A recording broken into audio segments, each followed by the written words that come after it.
Hi friends, chicken leg pieces fry ఇలా ఒకసారి try చేయండి, చాలా బాగుంటుంది. 4 లెగ్ పీసెస్ తీసుకున్నాను, నీట్గా వాష్ చేసి క్లీన్ చేసి వాష్ చేసేసుకున్నాను. దానికోసం 2 ఉల్లిపాయలు 3 పచ్చిమిర్చి పొడవుగా కట్ చేసి పెట్టుకున్నాను. ముందుగా అయితే వీటికి ఘాట్లు కూడా ఏం పెట్టట్లేదు. కారం ఒక 1 స్పూను నార్మల్గా వేసుకోండి, పసుపు 1/2 స్పూను, అల్లం వెల్లుల్లి పేస్ట్ 1 స్పూను, సాల్ట్ తగినంత 1.5 స్పూన్ కానీ 1 స్పూన్ కానీ సరిపోతుంది. వేసిన మసాలాస్ బట్టి ఓకేనా. ధనియాలు, జీలకర్ర, చెక్క, లవంగ, యాలకులు మొత్తం కలిపి పట్టిన పౌడర్ అనమాట ఇది.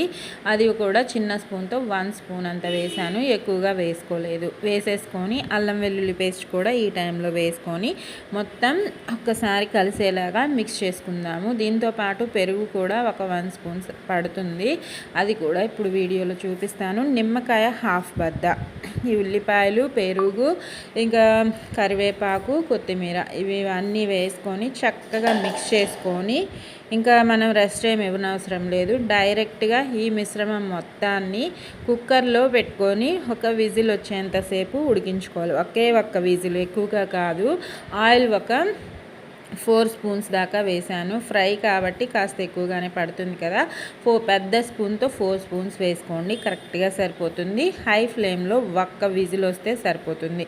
స్టవ్ ఆఫ్ చేసేసుకొని ఇంకా మనం కుక్కర్లోంచి వీటిని సపరేట్ చేసేసుకొని దానికి కావాల్సిన పాన్ రెడీ చేసుకొని, ఈ ఫ్రై అయితే ఈజీగా మనకి అయిపోయే రెసిపీ అనమాట. ఎప్పుడు ఒకేలా చేసుకోకుండా ఇలా కొత్తగా ట్రై చేయండి, చాలా బాగుంటుంది. ఈ పాన్లో వేసుకొని ఇంకా ఆయిల్ ఏం వేయలేదు, డైరెక్ట్గా వాటర్తో సహా వేసుకొని హై టు మీడియంలోకి మార్చుకుంటూ ఇలా దగ్గర అయ్యేంతసేపు ఫ్రై చేసుకున్నాను. ఈ లెగ్ పీస్ ఫ్రై అయితే రెడీ అయిపోయింది. మీకు నచ్చిందా, తినాలనుందా? అయితే ఒకసారి ట్రై చేసి మీకు ఎలా వచ్చిందో కామెంట్స్లో పెట్టండి. నచ్చితే లైక్, షేరు, కామెంట్ చేయండి, సబ్స్క్రైబ్ చేసుకోండి.